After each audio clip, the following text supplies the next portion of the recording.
बिस्मिल्लाहिर्रहमानिर्रहीम। मेरे दोस्तों और बुज़ुर्गों, जनाब मुफ्ती अतहर जावेद साहब कासमी दामत बरकातुहुम अल आलिया आज इलेक्शन के दौरे पे हैं महाराष्ट्र में। जो महाराष्ट्र में इलेक्शन चल रहा है उसमें मुफ्ती जनाब अतहर जावेद साहब भाषण दे रहे हैं और जनाब वारिस पठान साहब के लिए वोट मांग रहे हैं। देखिए कितना कितना बेहतरीन बयान है और आपको और आपके दिलों को झंझोर कर रख देंगे कि आज हमारी आवाज़ नहीं तो आज हम लोगों की हमारे देश में कोई हैसियत नहीं। जिसकी आवाज़ है उसके सब कुछ है। जिसके विधानसभा में कोई एमएलए नहीं, बोलने वाला नहीं। गुरूर न कर, निशान सजदा सजा कर, बहुत गुरूर न कर, वो नियतों से नतीजे निकाल देता है। मैं हमारे बिहार से आए हुए मेहमान मुफ्ती अतहर जावेद कासमी साहब का यहाँ पर आवाज़ देता हूँ कि वो आए, अपनी दो बात रखे। अतहर जावेद कासमी साहब। अस्सलामु अलैकुम, आदाब। बिस्मिल्लाहिर्रहमानिर्रहीम। अज़ीज़ान गिरामी, अज़ीज़ भाइयों, भिवंडी के सभी गय्यूर नौजवान साथियों, स्टेज पर तशरीफ़ फरमा मुल्क मिल्लत के गय्यूर नौजवानों, बुज़ुर्गों,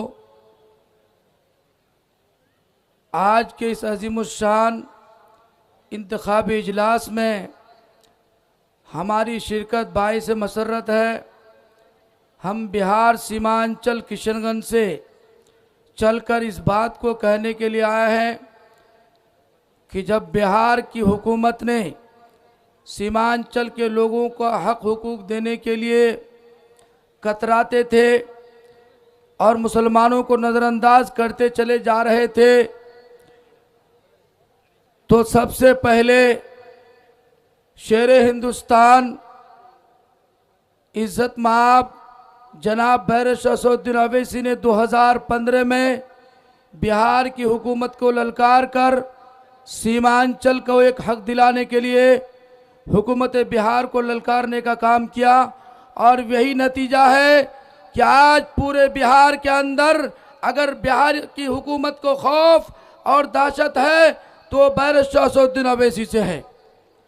साथियों, आज जिस क्षेत्र से, जिस इलाके से हम लोग यहाँ पर हाजिर हुए हैं, पूरे हिंदुस्तान में किशनगंज के निवासी, चाहे वो महाराष्ट्र हो, पंजाब हो, उत्तर प्रदेश हो, उत्तराखंड हो, केरल हो, पूरे देश के अंदर प्रदेश में जा करके मजदूरी का काम करते हैं।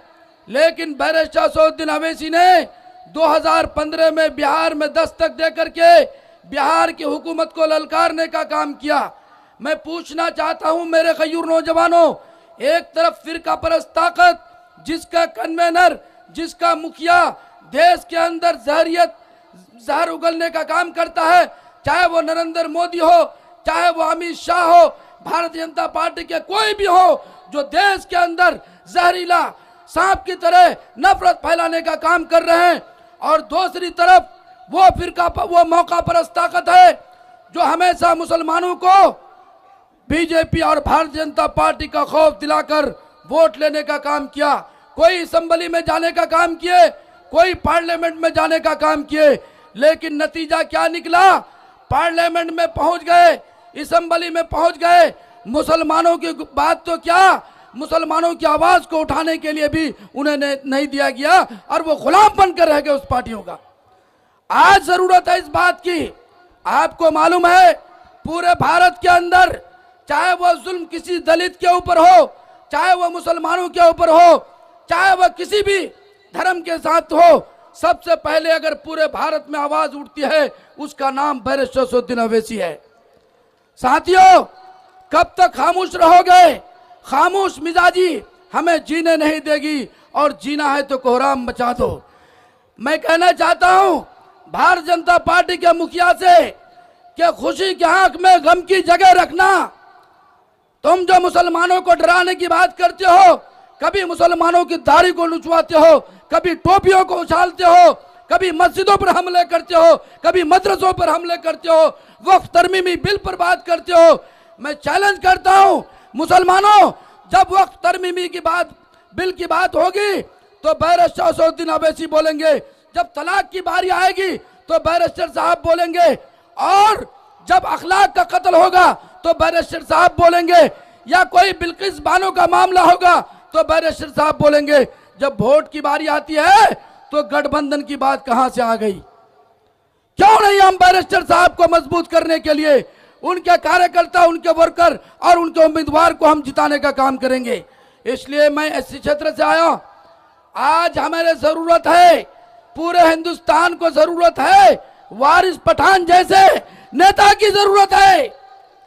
इसलिए नौजवानों, ये भूल मत करना कि आने वाले 20 तारीख को इतना वोट डालो कि हिंदुस्तान में एक सबूत हो जाए कि भिवंडी के नौजवानों ने, भिवंडी के बुजुर्गों ने, भिवंडी के मां बहनों ने वारिस पठान को असेंबली भेजने का काम किया है। इसलिए मैं पूछता हूं, आज बिहार की हुकूमत, हमारे जो बिहार में हुकूमत है, चाहे वो जदयू भाजपा मिलकर के हो, लेकिन अगर उनको खौफ है तो बैरिस्टर साहब से है। उन्होंने 6 एमएलए दिलाने का काम किया। इसलिए इस बार हम चाहते हैं और मुझे उम्मीद है कि पूरे महाराष्ट्र में 8 से 10 हमारा उम्मीदवार जीत के असेंबली जाएगा। जिस तरीके पर पूरे भारत के एतबार से बैरिस्टर साहब जब पार्लियामेंट में गरजते हैं, चाहे प्रधानमंत्री हो, चाहे वो कोई भी हो, होम मिनिस्टर हो, उसके आंख से आंख डालकर अगर गुफ्तगू करता है, उसका नाम बैरिस्टर शमसुद्दीन अवैसी है। इसलिए हम चाहते हैं कि जब महाराष्ट्र की हुकूमत बने तो यहाँ का एक शेर दिल इंसान, जिसको वारिस पठान कहा जा सकता है, कहा जाता है, वो असेंबली में जाएगा और आंख से आंख मिलाकर, चाहे वजीर आला हो या वहां का कोई भी मंत्री हो, उसकी आंख से आंख मिलाकर बात करने की सलाहियत अगर है तो वारिस पठान में है। इसलिए नौजवानों, आप भूल मत करना। पूरे हम सीमांचल किशनगंज से चलकर आए हैं ये बताने के लिए कि हम 6 सीट जीते तो पूरे बिहार में जलजला हो गया। आप अगर महाराष्ट्र में इनको जिताओगे, मजलिस के उम्मीदवार को जिताओगे, पूरे महाराष्ट्र में जलजला आ जाएगा इंशाअल्लाह अज़ीज़। इसलिए मेरे साथियों, हम सबको जरूरत है कि हम ऐसे कायद को साथ दें। आज बैरिस्टर साहब का क्या कहना है? कुछ साथी बाजार में कहते हैं कि अगर 4-5 एमपी जीतेगा, 4-5 एमएलए जीतेगा तो क्या होगा? अरे एक अकेला शेर जिसको बैरिस्टर शमसुद्दीन अवैसी कहा जाता है, जब पार्लियामेंट में घुसता है, 543 पार्लियामेंट के मेंबर है, किसी में जुर्रत नहीं होती है कि उनसे आंख से आंख मिलाकर बात करे, उसी का नाम बैरिस्टर शमसुद्दीन अवैसी है। इसलिए मेरे साथियों, आप सबको मैं कहना चाहता हूँ, कितना भरा मजमा में स्टेडियम में तमाम नौजवान तशरीफ लाए हैं। मेरी माँ बहनें भी कहीं पर होंगी, यहाँ बुजुर्ग लोग हैं। आने वाले 20 तारीख को आपको भूलना नहीं है और किसी से डरना नहीं है। ये मुल्क सिर्फ भारतीय जनता पार्टी के लोगों के लिए नहीं है जो कहता है कटोगे बटोगे। अरे डर रहा है तुम अपने लोगों को। हम डरने वालों की जमात में से नहीं है। मरेंगे जिएंगे इसी मुल्क में रहेंगे। दुनिया की कोई ताकत हमें इस मुल्क से निकाल नहीं सकती इंशाअल्लाह। झंझोर कर रख देंगे। इसलिए मेरे नौजवानों, कि आज इनके डरने से, हमारी आवाज नहीं, से हम डरने वाले नहीं हैं। आज हम लोगों की पूरे हिंदुस्तान में कहीं भी टकराना है टकरा लो, हम लोग डरने वालों की जमात में नहीं है।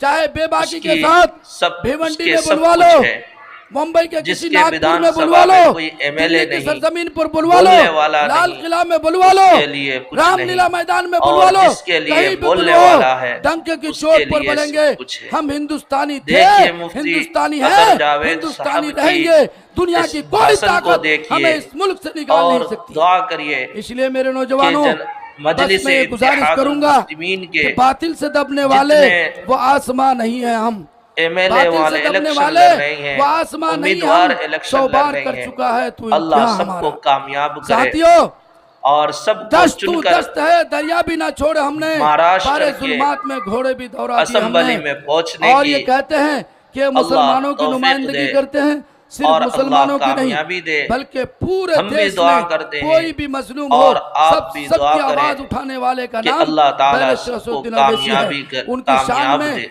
एक शेर पढ़ के मैं अपनी बात कामयाब खत्म अता करूंगा। फरमाए। ऐ काश देखिए इस मुफ्ती मुल्क की जावेद ऐसी अतर फिजा साहब बने, की ऐ ये काश वीडियो और इस ये मुल्क की भाषण। ऐसी फिजा बने, अल्लाह हाफिज। मंदिर जले तो रंज मुसलमान को भी हो, पामाल हो ना पाए मस्जिद की आबरू, ये फिक्र मंदिर के निगहबान को भी हो। हिंदुस्तान जिंदाबाद, मजलिस इत्तेहादुल मुस्लिमीन जिंदाबाद, वारिस पठान जिंदाबाद, भिवंडी के नौजवान जिंदाबाद, भिवंडी के तमाम बुजुर्ग जिंदाबाद। अस्सलाम वालेकुम।